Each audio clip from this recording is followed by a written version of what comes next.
Fraction sums ரொம்ப டஃபா feel பண்ணுவோம்ல, இந்த ஃபிராக்ஷன் சம்ஸை எப்படி சிம்பிளா சால்வ் பண்ணலாம்னு பாருங்க. 10 செகண்ட்ஸ்க்குள்ள அல்லது 15 செகண்ட்ஸ்க்குள்ள. சரியா?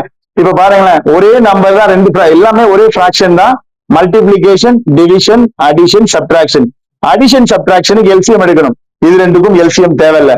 எப்படி சால்வ் பண்ணலாம்னு பாருங்க. மல்டிபிளிகேஷனா இருந்தா நியூமரேட்டர் ரெண்டையும் மல்டிப்ளை பண்ணுங்க. 4 2s are 8 டிவைடட் பை இது ரெண்டையும் மல்டிப்ளை பண்ணுங்க. 5 3s are 15.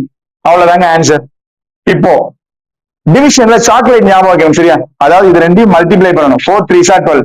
ஆனா ஆன்சர் எங்க எழுதணும்? நியூமரேட்டர்ல. அடுத்தது இப்ப இது ரெண்டையும் மல்டிப்ளை பண்ணணும். 5 2s are 10. ஆன்சர் எங்க எழுதணும்? டினாமினேட்டர். சரி, மறந்துடக்கூடாது. 6 2s are 12. 5 2s are 10. அப்ப ஆன்சர் என்னது? 6/5. டிவிஷன் வந்துச்சுன்னா அந்த சாக்லேட் மெத்தட். சரியா? ஓகே தானே? சாக்லேட் மாதிரி இருக்கா? இது சாக்லேட் மெத்தட். அடுத்தது இதுல நம்ம என்ன பண்ணுவோம்? கிராஸ் மல்டிப்ளை பண்ணுவோம் இல்லையா? 4 3s are 12. 5 2s are 10. Addition simple. அப்ப எவ்வளவு வருது? 22 டிவைடட் பை இது என்ன பண்ணுவோம்? இது ரெண்டையும் மல்டிப்ளை பண்ணுவோம்ல. 5 3s are 15. அப்போ 22/15. கரெக்டா?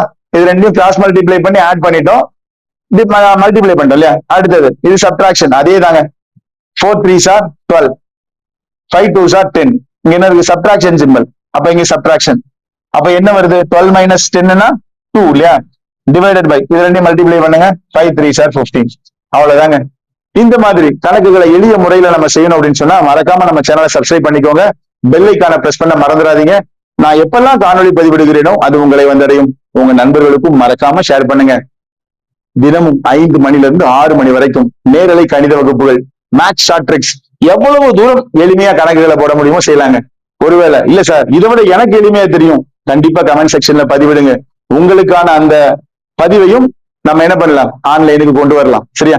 ஏதாவது சந்தேகங்கள் இருந்தாலும் கமெண்ட் செக்ஷன்ல பதிவிடுங்க. உங்களுக்கான விடை உங்களை தேடி வரும். தினந்தோறும் 5 மணிலிருந்து 6 மணி வரைக்கும் உங்களுக்காக நான் காத்துட்டு இருப்பேன். மறக்காம லைவுக்கு வாங்க. நன்றி.